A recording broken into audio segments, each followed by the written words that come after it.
everyone. Welcome back to our podcast, Neck Talks. Today with me as my co-host, I have Ruben. Hello, everyone. And today we are interviewing a man that has probably studied more than everyone else combined in this room. Someone that has a lot of experience, and now researcher in Inescam and Técnico Lisboa, and professor, Dr. Marco Piccardo. Welcome. Thank you very much. Thank you very much. It's a pleasure to be here. It is our pleasure. So, today we'd like to talk to you about mostly your professional experience, your academical journey. So, for starters, I'd like to ask you what made you follow this path in engineering? Because I studied physics. Physics, true. It is true. There are always this thing between sciences. It's not the same. True. So for someone that has studied physics, you must really love what you do to be able to put up with all this work that you do. So what gave you this motivation to start? Yeah, it's a good question. Yeah, I have to go back a little bit, like maybe how many years? Something like 15 years. Yeah, when I made this choice, actually, this summer I was about to enroll in a program. I did everything to enter in a management course. So I wanted to make big money and this kind of thing. And then, I was 18-year-old, and it was that period of life where you have, I guess, several of you have this philosophical or existential question, And so I was very close to philosophy, but also to physics because it's all a thin line, And remember, just few weeks before enrolling in that management course, I decided, no, actually, I want to go somewhere deeper and try to understand a bit more, the universe, but at the same time of myself. And so I took a sharp turn. Well, I always loved mathematics, so it's, I think, which is the basis, the language of physics. So, I took the sharp turn, and it was difficult somehow, maybe also to, not that I had to convince my parents, but try to put an argument there because, physics, it was not so clear that would be in good job at the end, but it was kind of a leap of faith, and it turned out that, what they say, do what you like and say what you like was really the right choice because now I'm doing a job that really fulfills me. It's a pure passion that drives me, and it worked out. Were you afraid when you started? Well, a little bit if I was trying to think of the job after, but I have to say I didn't think so much. As soon as I start, I mean, maybe the decision is difficult. As soon as I started, I remember the very first few weeks of first courses. I remember even what we were doing, but some introduction to some mechanics and the courses like this. It was super exciting to be surrounded by people that like physics, and finally in high school you don't really pick you end up with your classmate just because you end up in the same school, but when you enter university you finally share with these people your interests, right? And it was super cool to have all these new classmates that So no, I was not scared anymore. All of a sudden, it was super exciting, super fun. I really loved being there. Yeah. Okay. Even then, going from a student to a researcher, it's a big leap. Were you a little bit scared about doing research on something?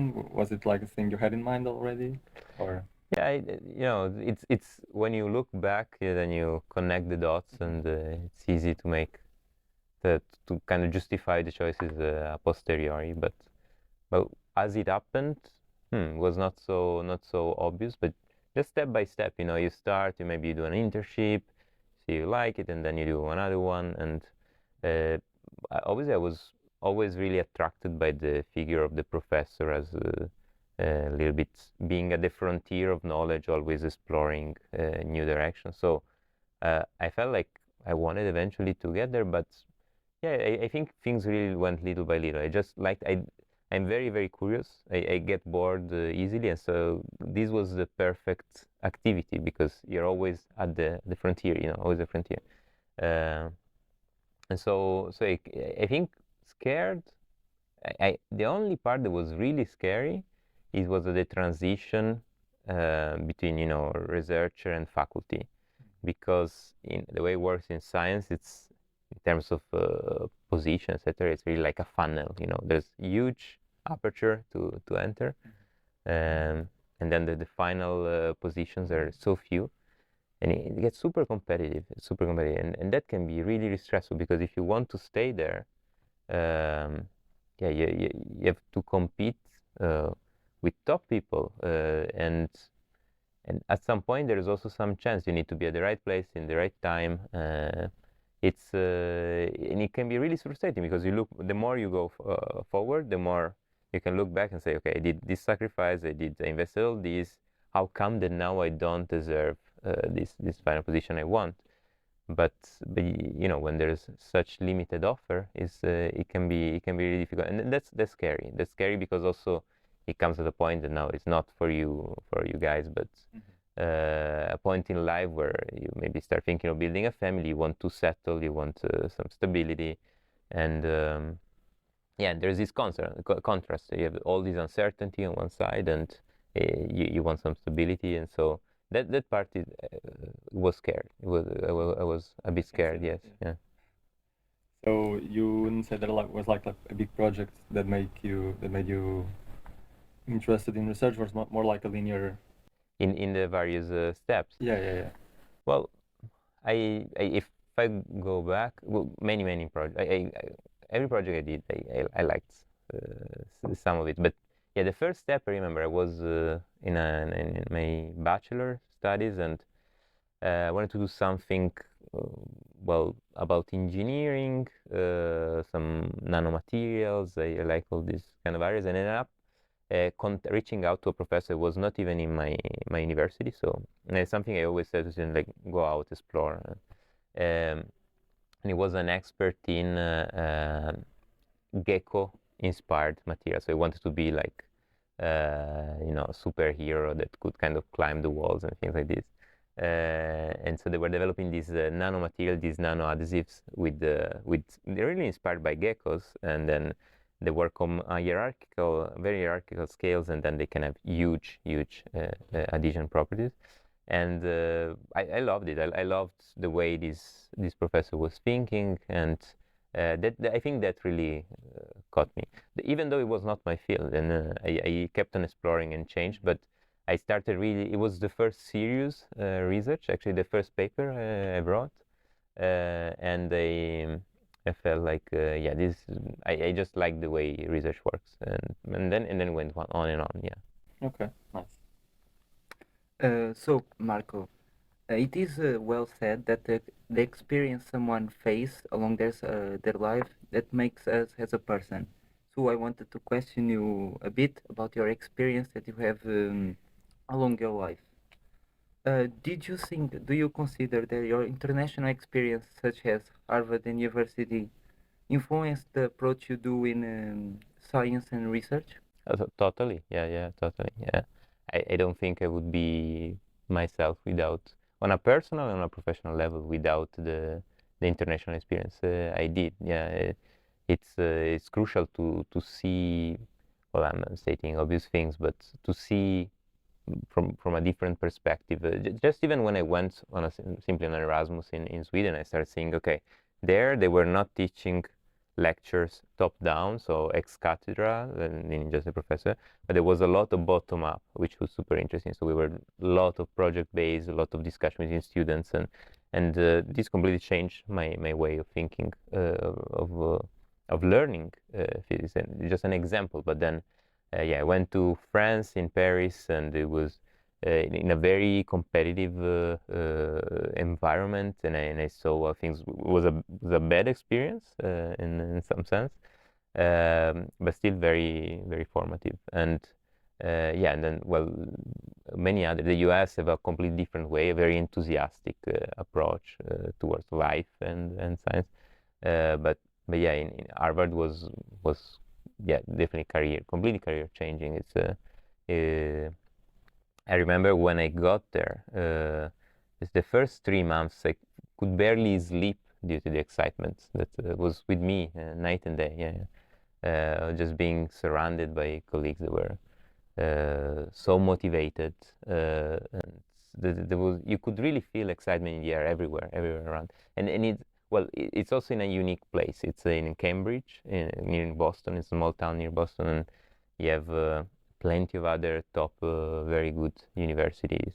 You have MIT and others, and so just hanging out, going, which is, by the way, something I think is very important. Like, not only stay in your lab or your research center, but go around and meet other people. It's super important for the future. And yeah, just going around there in Cambridge was super interesting. Just having dinner with other people, not even co-workers. It was, everyone had really a story, something to share. Was very cool.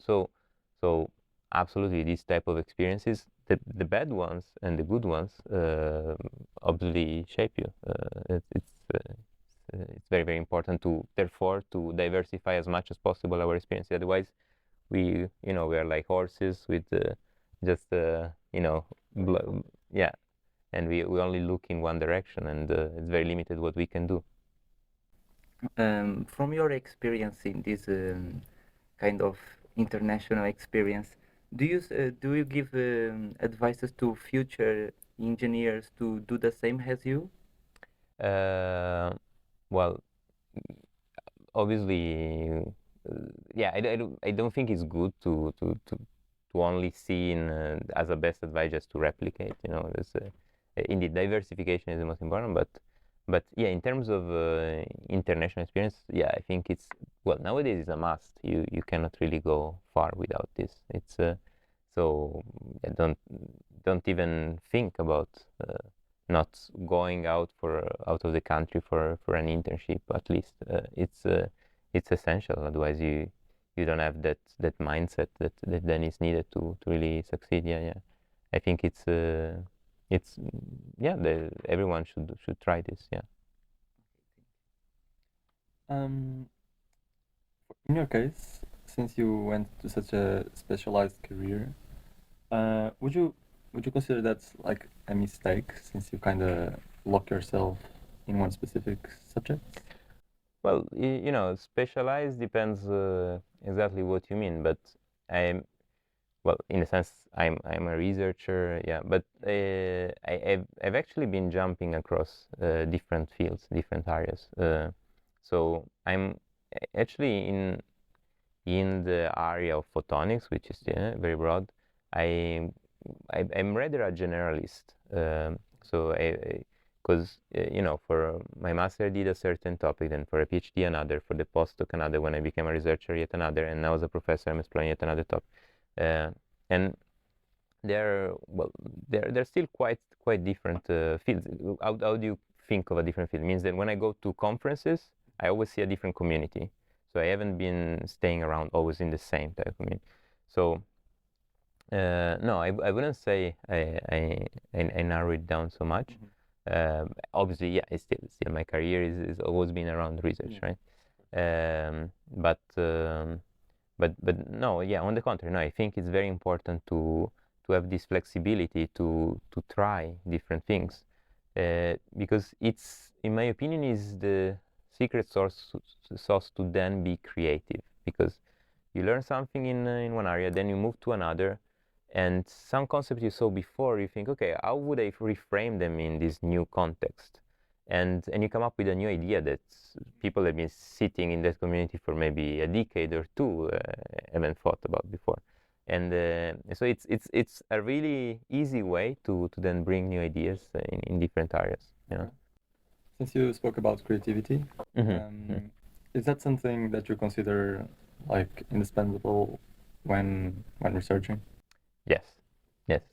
Also because without that, I think that's maybe there will be probably one of the few remaining things that will still give us a small advantage with respect to generative AI, where the creativity is very limited. Really, yeah, coming up with entirely different new concepts is maybe so. As a job security, I see the ability of being creative, I think, is what can maybe, but maybe I'm wrong, and then we'll all be without jobs soon. But But no, I think it's absolutely indispensable. Otherwise, what you're doing, you're just, well, which is still a very good thing. You're just doing development, which is very fine, but is not what's really the mission of academia. And we really want to expand the knowledge, So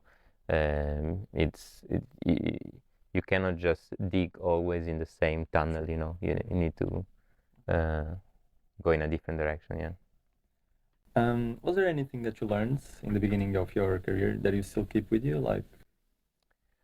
But for sure many things, but let me try to think. One advice that I got that I still apply, that maybe for me now it's kind of a mantra, I always have it, but maybe it is not for everyone. And it was my PhD advisor told me. He told me you should always think of the next step, and I think it's a very good advice.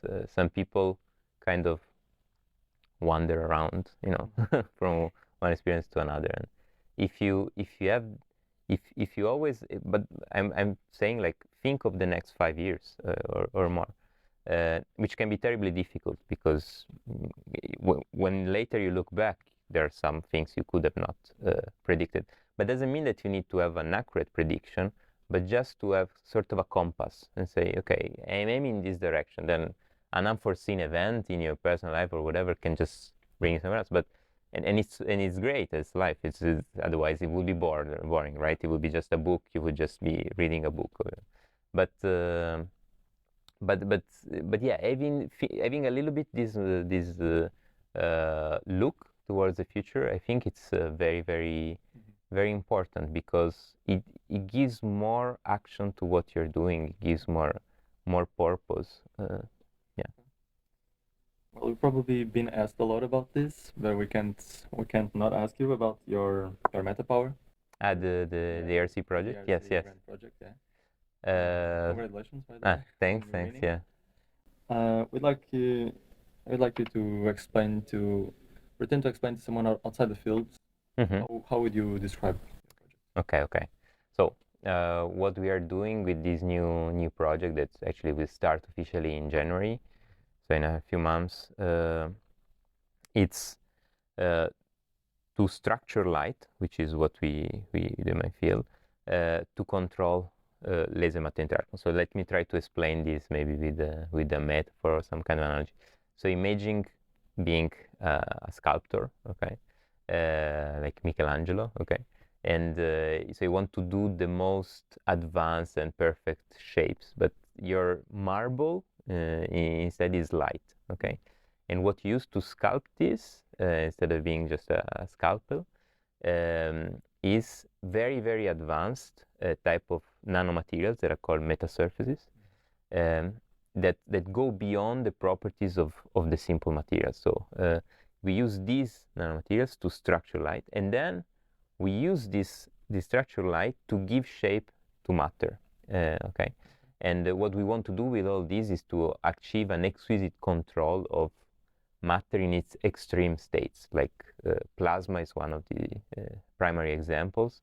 So it's a state of matter where the gas is completely ionized, and there are many different applications that they can come up with. One that is super important for society, which is really a world-changing direction, is fusion, because this is the potential. Well, it's been many decades that people are running after this, but it's the potential to bring us with clean energy, limitless energy, which would just change our society in a way that we cannot even think.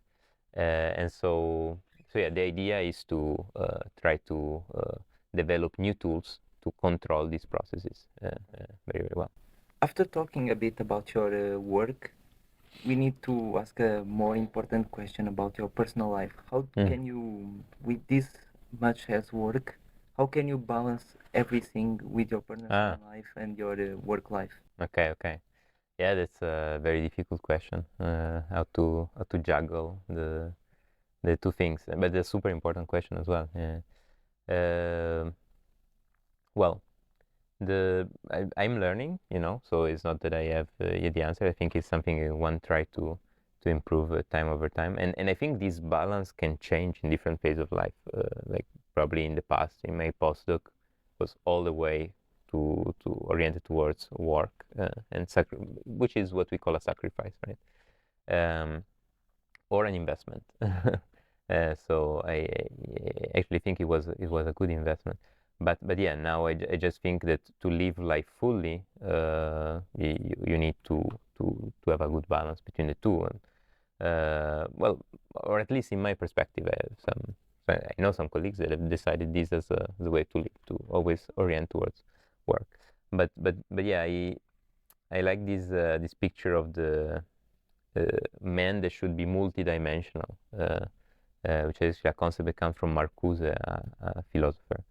And basically avoiding the one-dimensional man that just do one things and only experience one very, very little things of life. So how to do this practically? Well, let's start from I think the concept that in your week you have a certain amount of hours, a certain amount of time. Right? You can really quantify it. You can picture it as the volume that fits in a tube. You have that, and whatever you do, it will need to, whatever activity you want to do in your week, it needs to fit within this tube. That's it.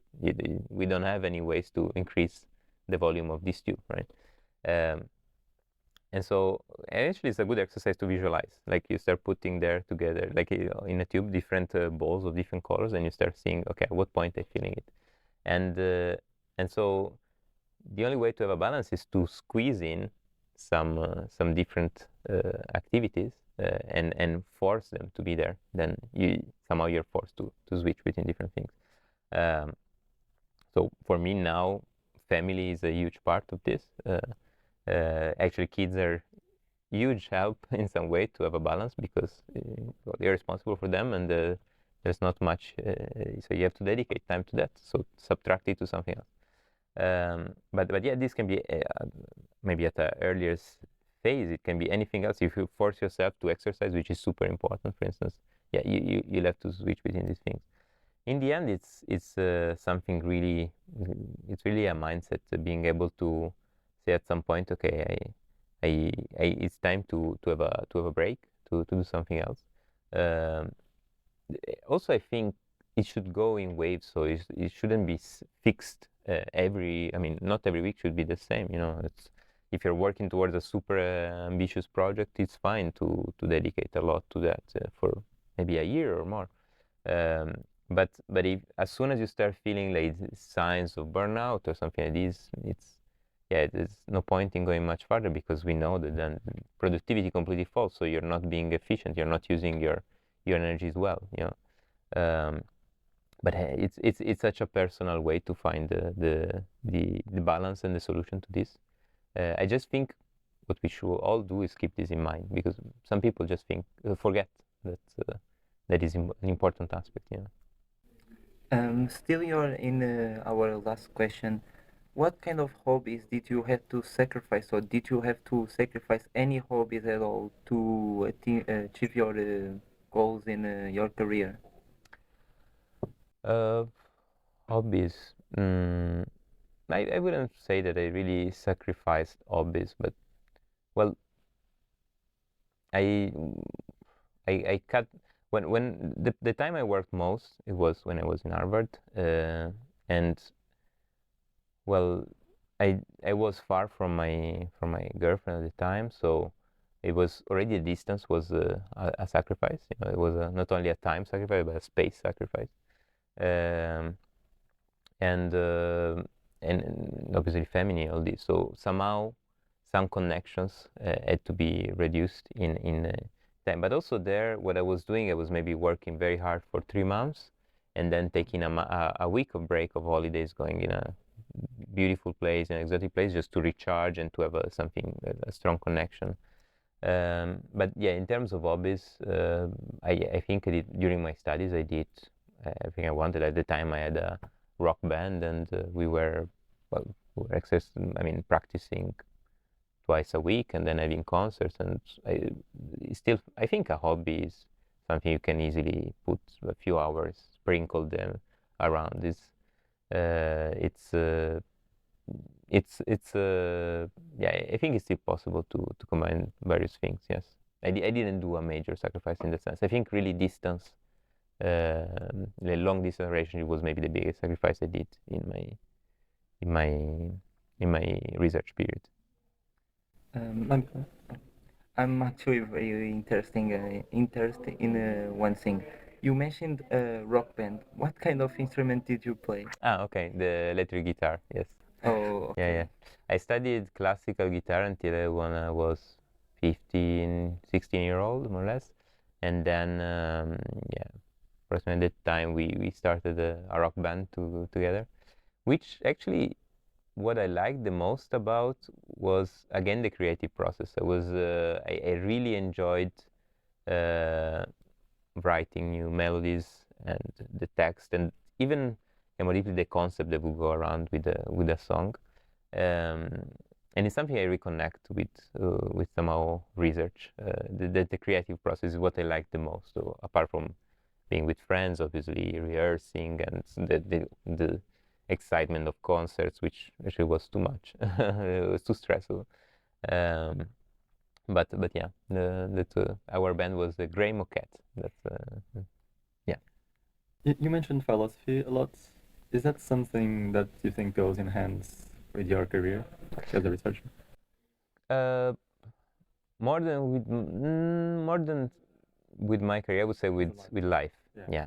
It's well, in sense career, maybe in the sense that we're forced to think deeply, and then you need to have a structure to organize your thoughts, and then philosophy can bring you this.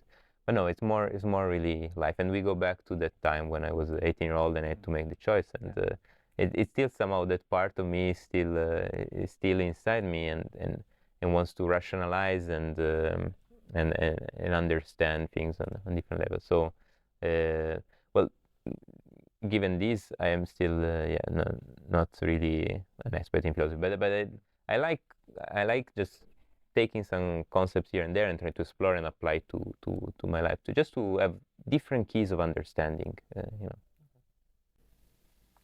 So, as a final question, we would like to know what is your advice to our and all future engineers, and what can they do in the future? What kind of experience that you had in your past that you think it is very important to pass to the younger generation?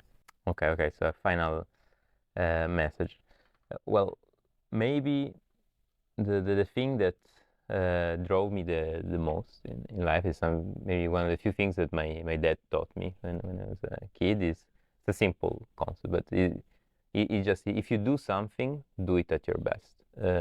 And doesn't mean that you have to do many things. So sometimes just opt out for not doing them. But what you choose and say, okay, I want to invest some time in this, really do it at your best, which means invest fully in it. And I think it's a good guidance to then live life fully. So if we all do this, then we just really enrich our experiences. So maybe this is the thing that I would advise the most. And then maybe, since you're all students, well, not to forget to party, and which I'm sure you're not, but don't underestimate how connecting with others will be important for the rest of your life and careers. It's really, we think that science is and research is just really sitting at a table and thinking and coming up with a great discovery, but so much of this actually comes from discussing with peers and coming up with ideas with peers, which often happens outside of the lab, and navigating through all the different challenges of these careers. It's very important to know how to exchange with the other humans. So, and it's another skill that is just built over time. So yeah, don't forget about that. Well, Marco, thank you very much for joining us today and sharing with us your insights. You were an incredible guest. Thank you so much. No, it was a lot of fun. Thank you very much.